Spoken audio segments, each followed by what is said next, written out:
안녕하세요. 시사발전소 한진입니다. 윤석열 정부에서의 경찰 장악 시도가 다방면으로 이루어지고 있지 않습니까? 관련돼서 어떤 식으로 지금 이루어지고 있는지 그걸 확인해 보는 것으로 하고요. 경찰들도 역시나 이제 분노를 좀 하고 있는 모양입니다. 어떤 형태의 분노가 내부에 어떤 반발이 있는지 좀 알아보는 것으로 하죠. 검찰에서의 어떤 경찰 길기, 윤석열 정부에서 지금 경찰을 사유화하려고 하는 듯한 그런 모습들 관련돼서 첫 번째로 알아보는 것으로 하죠. 자, 이 검찰의 경찰 길들이기 또는 윤석열 정부의 경찰 길들이기라고 하는 것이 좀 본격화되었다라고 하는 소식이 전해졌습니다. 자, 검찰청법 개정안과 형사소송법 개정안, 최근에 이러한 특가된 이른바 검찰 정상화 법안을 견제를 해서 이 법무부가 주도하에 검경협의체가 꾸려지지 않았습니까? 그런데 누가 봐도 불공정한 그 구조가 정말 눈에 띕니다. 관련된 내용에 대해서 서울신문의 기사를 좀 보시면서요, 어떤 문제가 있는지를 알아보는 것으로 하죠. 서울신문의 기사를 함께 보겠습니다. 단독 검경협의체 실무위 절반이 검사다. 검찰 정상화 법안을 무력화하나라는 내용입니다. 9월에 시행되는 이른바 검수 1박이죠. 일부만 사실 반걸음밖에 안 된 법안이었습니다. 검수완박이라는 표현은 아시다시피 언론의 그리고 국민의힘의 악의적인 프레임입니다. 자, 아무튼 검찰 정상화 법안 대응책을 마련하기 위해서 검경 협력을 위해 추진되는 검경협의체가 사실상 검찰 독식 구조로 구성되었다라고 하는 것을 지금 이야기하고 있는 것입니다. 자, 검경협의체는 산하의 실무위원회 협의회와 전문가 정책위원회 협의회를 둡니다. 30일부터 매주 한 차례씩 실무협의회가 열리고요. 그리고 이제 다음 달 15일부터는 전문가 정책위원회 협의회도 역시나 시작합니다. 7월과 9월 사이에서는 외부 의견을 수렴하는 토론회도 수차례 열린다라고 하고요. 시행령 등을 개정하는 입법 예고에 나설 예정이라고 하는 것이죠. 검경협의체 운영은 누가 주관한다? 법무부가 주관한다 라고 하는 겁니다. 바로 한동훈 법무부 장관이 이를 관장하는 셈이라는 것이죠. 문재인 정부에서는 검경 수사권 조정 이후에 후속 협의체 운영을 국무총리실에 맡겼는데 이번에는 법무부가 하겠다라고 나선 겁니다. 자, 그런데 한동훈 법무부 장관이 이것을 주관하니 아니라 다를까 실무협의체 인적 구성인 전부 검찰 위주로 배치가 된 것이죠. 법무부에서 이제 구성된 인원들, 윤원기 춘천지검 형사 2부장이 실무협의체에 들어갔고요. 법령제도 개선 태스크포스 팀장과 일선 부장검사가 참석했습니다. 검찰에서는 대검 형사정책 담당관을 비롯해서 검사 3명이 나오고요. 경찰에서는 경찰청 경무관을 포함해서 3명, 그 외 2명은 변호사입니다. 즉 실무협의체 구성원 10명 중 절반 이상이 검사들로 배치가 된 거죠. 자, 전문가 정책위원회 협의회도 12명에서 13명으로 구성된다고 하는데 제가 쭉 살펴보니까 아마 12명으로 구성될 것으로 보입니다. 자, 근데 신재용 법무부 검찰국장, 윤원기 팀장, 대검 기획조정부장, 형사정책 담당관 등 검사 4명이 위원으로 참여합니다. 그뿐만 아니라 윤석열 대통령직 인수위원회 자문위원 출신도 2명에서 3명가량이 참석한다라고 하고요. 그런데 경찰에서는 몇 명이 참여하냐? 고작 2명만 참여를 한다는 것이죠. 자, 방금 기사를 보셨겠지만 다시 한번 정리를 하자면 이 검경협의체 그 실무위 안에서의 그 구성원 10명 중에 5명 이상이 검사들인 겁니다. 전문가 정책위원 협의회도 12명의 구성원 중에서 몇 명? 경찰은 단 2명뿐이고요. 검사 4명에 윤석열 인수위 출신 3명. 그러니까 총 7명 이상이 윤석열과 함께하고 있는 검찰 출신 또는 그의 측근이라는 소리가 되는 겁니다. 자, 협의체 구성원만 보더라도 한동훈 법무부 장관의 의도가 아무래도 확실히 좀 읽혀지지 않습니까? 그런데 또 일부 언론에서는 이런 얘기를 합니다. 참 황당하게도 검경협의체가 마치 공정한 구성원 비율로 이뤄진 것 마냥 검경 동수 구성을 강조하는 보도를 내보내기도 합니다. 이런 게 언론들이죠. 눈 가리고 아웅하는 거예요. 근데 앞선 서울신문의 기사를 통해서 보셨다시피 여러분들도 공감하시겠지만 이 협의체는 애초부터 공정한 논의를 위해서 출발한 게 아닙니다. 문재인 정부에서 이 총리실 주관을 통해서 그 나름대로의 이해관계를 끊어내서 이 검찰과 경찰이 공정하게 이들끼리의 논의가 가능하게끔 어떤 공정성을 유지해 왔던 절차인 건데 이거를 지금 무너뜨린 거 아니겠습니까? 그러니까 사실상 검찰 논리를 명문화하기 위해서 경찰들이 목에다가 목줄을 메고서 억지로 끌고 나와서 들러리 서게 하는 것과 지금 다름이 없는 그러한 정말 처참한 광경이 펼쳐지고 있는 겁니다. 그러니까 말로만 검경 협의체인 것이지 사실 경찰이 빠진 검찰 협의체인 거죠. 동등한 상태에서 논의를 할 수 없는 그러한 구조, 그런 관점에서 이렇게 구성이 된 겁니다. 누가 봐도 불공정한 그런 구조인 건데 문제는 한동훈 이 법무부 측에서는 정말 뻔뻔스러운 주장들을 펼치고 있더라고요. 그러니까 이게 뭐라고 얘기를 하냐면 법령이 애초부터 법무부 소관이기 때문에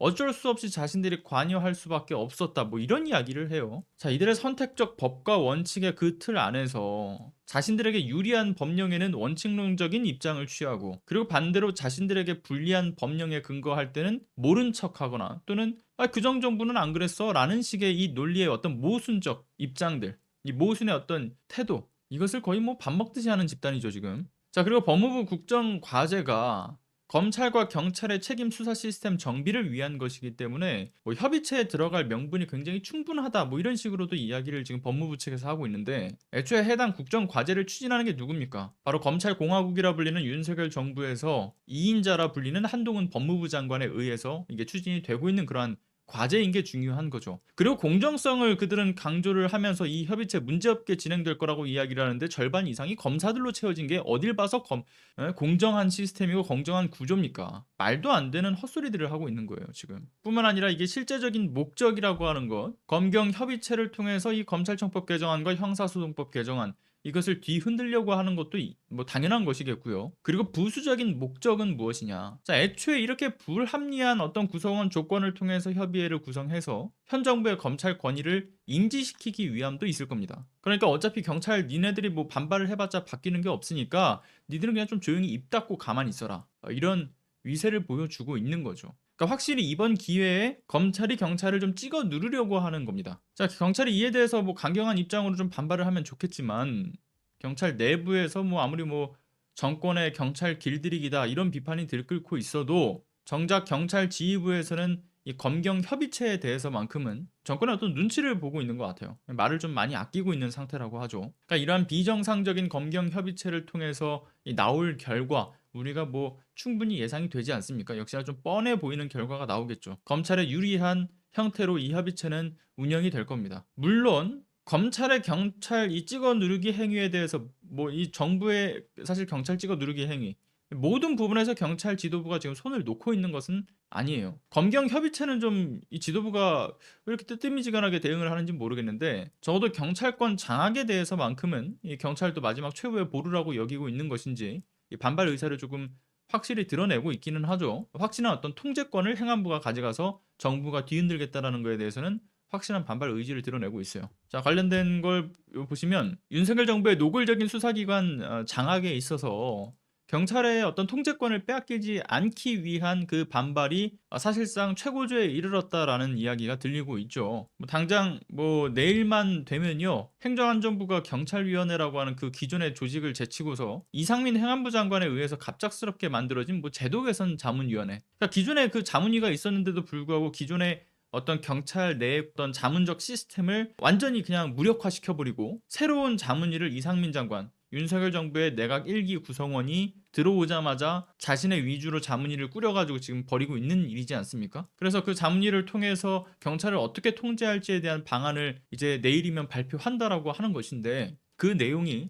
가관이 아니죠. 인사권부터 뭐 예산이며 징계, 감찰, 수사에 대한 어떤 범위, 뭐 전반적인 부분에 있어서 그냥 거의 모든 범위에 있어서 경찰의 통제권이 행안부에 종속될 가능성이 높은 상황인 거예요. 윤석열 정부에 의해서 경찰의 수사권이 마음대로 휘둘러질 것이다. 물론 여러 반발들이 계속 있기 때문에 뭐 다른 건 좀 시기적으로 늦춰진다라고 해도요, 적어도 경찰의 인사권과 관련해서는 이 행안부 내부에 치안 정책국이 만들어질 것이다라는 것은 이상민 장관에 의해서 만들어진 이 자문위원회 안에서 이미 좀 의견이 좀 모아진 거라고 하더라고요. 그리고 거기에 플러스해서 경찰청장이나 국가수사본부장에 대해서는 후보 추천위원회를 좀 두겠다, 뭐 이런 방식으로 또 의견이 모아졌다라고 그러한 이야기가 나오고 있습니다. 자, 뿐만 아니라 행안부 측에서 경찰청장과 국수본부장 외에 이것도 좀 심각한 이야기인데, 총경 이상, 그러니까 군으로 따진다라고 했을 때는 대령급 이상의 고위직 인사들이죠. 그 인사들 전원에 대해서 인사 재청권을 적극적으로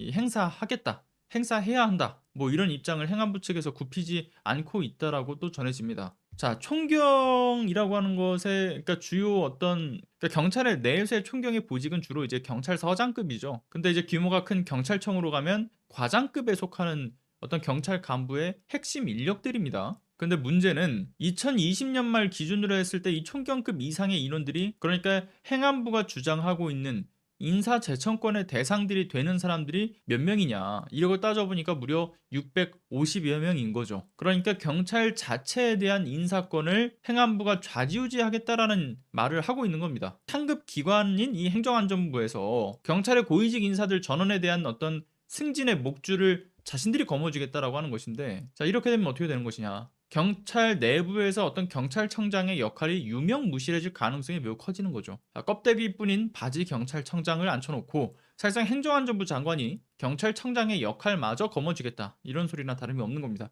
그래서 사상 최대 유례없는 어떤 최대 권력의 법무부 장관이 탄생했고, 뿐만 아니라 또 최대 권력의 행정안전부 장관이 탄생할 수 있게끔 되는 거죠.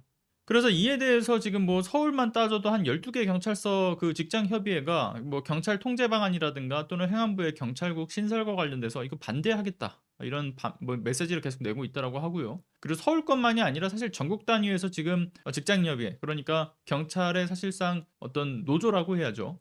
경찰의 노조 측에서 반대 목소리를 지금 들끓고 있는 상황인 거예요. 예산과 인사권, 경찰권 등에 대한 대부분의 어떤 권한 행사를 행안부가 가져감으로써 이 경찰을 정부에 종속시키려고 하는 행위. 아시다시피 여러분들 이러한 경찰이 행안부로 들어갔을 때 이 정부의 시녀가 됐을 때 생기는 문제들 너무 명확하게 알고 있지 않습니까? 실제로 그 시대에 사셨던 분들은 명확하게 기억하실 텐데, 지난 1987년 박종철 고문치사 사건, 이를 계기로 해서 사실 경찰의 정치적 중립에 대한 요구의 목소리가 높아지게 되면서 생겼던 게 1991년에 그 내무부 산하의 치안본부에서 경찰이 분리가 된 거였죠. 그러니까 경찰이 독립외청으로서의 어떤 중립성과 독립성을 유지를 해왔던 건데 다시금 권력의 신여로 전락하게 만들겠다, 이런 시대에 뒤떨어지는 행보를 보이고 있는 그러한 상황에 대해서, 이게 그래서 민족주의를 좀 역행하는 행위다. 앞서 말씀드렸던 것처럼 소위 경찰의 노조라고 불리고 있는 경찰 직장인 협의회 측에서 지금 분노를 하고 있다라고 하는 겁니다. 전국 단위에서 지금 이러한 분노가 들끓고 있다라고 하는 것이죠. 현수막을 내거는 등 관련된 메시지를 계속 내고 있다라고 합니다. 근데 이것을 좀 더 경찰 지도부 측에서 반발을 더 해줘야 될 것 같은데, 그때 경찰 지도부 측에서도 반발을 안 하고 있는 건 아니에요. 앞선 검경 협의체와는 좀 다르게 반발의 움직임을 보이고 있고 법적 대응까지 준비하고 있다라고 하죠. 방금 꿀딸기님께서 질문을 주셔가지고 답을 드렸는데, 아무튼 이게 31년 전에나 좀 사라졌던 경찰국을 부활시킨다라는 거 아니겠습니까? 그러니까 앞선 박종철 고문치사 사건과 마찬가지로 사실상 남영동 대공분실이 부활할 우려가 생기는 것은 누가 봐도 분명합니다. 그러니까 억울하게 끌려가서 두드려 맞고 나오는 것, 또는 억울하게 끌려가서 각종 고문을 받고 사망하는 사건들, 그러한 인권 유린, 그러니까 법치주의와 민주주의를 정말 싸그리 무너뜨려 버리는 이러한 또다시 시대적 참상이 일어날 수 있다, 이렇게 보여지는 움직임들이 지금 보여지고 있는 겁니다. 뿐만 아니라 윤석열 대통령 본인이 지금 뭐 후보자 시절에 경찰의 인사개혁 부분, 그리고 처우 개선과 관련돼서 또 얘기를 하기도 했었고, 뭐 치안의 역량을 또 강화하겠다라는 이야기를 했던 그런 이 발언과는 다르게, 애초에 이 윤석열 대통령이 지난 후보자 시절 때 이야기했던 것과도 전혀 의도가 맞지 않는 그 행보들이 나오고 있다, 그런 지적도 나오고 있고요. 아무튼 이러한 경찰 내부에서의 반대의 목소리가 계속 높아지니까, 듣기로는 그 김창룡 경찰청장도 오죽하면 해외 출장 일정도 취소를 했다라는 거예요. 그러니까 취소를 하고 긴급 회의를 열었다라는 거죠. 긴급 회의를 열어서 간부급 회의에서 대응을 논의를 하고 있다라고 하는 건데, 경찰 간부들 사이에서도 뭐 이런 얘기가 나와요. 뭐 그 권한쟁의 심판 청구 같은 어떤 법적 대응까지도 해야 된다. 그래서 경찰의 통제권을 행안부가 가져가지 못하게끔 어떤 이게 법적으로라도 이게 맞서 싸워야 된다, 그런 주장도 지금 나오고 있다라고 하는 것이고요. 아직 그 의견이 모여가지고 지도부 측에서의 공식적인 입장으로 표명된 것은 아닌 것 같은데, 아마 내일 중에 이 이상민 장관에 의해서 만들어진 자문위원회에서의 결과가 아마 나오게 되면 경찰 지도부가 아마 입장을 확고히 정하지 않을까, 그런 생각도 듭니다. 자, 아무튼 간에 아시다시피 이미 이 행안부의 노골적인 검찰권 장악의 움직임이라고 하는 것은 이상민 장관의 임명 이후부터 끊임없이 있어 왔습니다. 본인 그 장관이 나서가지고 그걸 지금 끌고 가고 있다라는 거 아니겠어요? 심지어는 경찰청장 후보군이었던 치안정감 후보군들 죄다 이상민 장관이 싹 다 물갈이를 해버렸던 거 아니겠습니까? 그렇게 해버린 상태에서 치안정감들이 싹 다 물갈이가 되니까 새로운 어떤 치안 정감들을 앉혀야 되니 그 아래 계급이었던 치안감에서 승진을 시켜서 치안 정감들을 만들고, 그리고 이들이 승진되자마자 또다시 치안 총감으로 올리겠다라면서 사실상 2단계 특진을 하려고 하는 거잖아요. 그리고 그 상황에서 행안부 장관인 이상민 장관이 해당 후보군들하고 직접 1대1 대면을 해서 경찰 길들이기를 했던 거 아니겠습니까? 그러니까 이미 경찰 조직 내에서도 이러한 방식의 초고속 승진이라고 하는 것, 그러니까 수사기관의 어떤 권력 오남용 문제가 발생할 수 있다라고 봤기 때문에 지금까지 굉장히 주의하고 금해왔던 일인 것인데, 정부 측에서는 제도권에서 정착시키기 이전부터 노골적인 인사 개입 압박을 또 가하고 있는 거죠. 아무튼 이 검찰이 70여 년 동안 문제가 되었던 잘못된 어떤 시스템을 원래대로 정상화시키는 지난 검찰청법 개정안과 형사소송법 개정안의 그 내용에 대해서 이 검찰이, 우리는 기억하시겠지만 집단적 반발을 하는 모습을 보이지 않았습니까? 근데 저는 경찰이라고 못할 게 뭐가 있나 싶어요. 심지어 지금 일어나고 있는 이 사건들 같은 경우는 누가 봐도 명백한 경찰 수사권을 장악하려고 하는 움직임인 거 아니겠습니까? 직장 협의회 차원에서 집단 반발을 넘어서서 경찰 지도부가 이러한 권력의 부당 개입, 이에 대해서 강력히 반발의 목소리를 높여야 한다라고 보고요. 시민들 역시도 이에 대한 관심을 기울이고 또 함께 목소리를 내주실 필요성이 분명히 있어 보인다. 이 검찰 공화국을 막기 위해서 무엇보다 이 중요한 일이다라는 말씀을 드리면서요, 마쳐야 될 것 같습니다. 끝까지 시청해주신 시청자 여러분 진심으로 감사드립니다.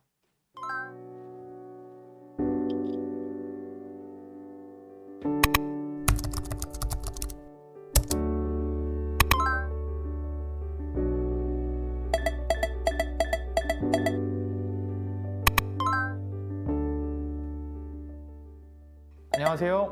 시사발전소 소장 한지입니다. 시사발전소는 진실을 찾는 민주언론으로서의 역할을 다하기 위해서 다양한 방법으로 활동을 이어나가고 있습니다.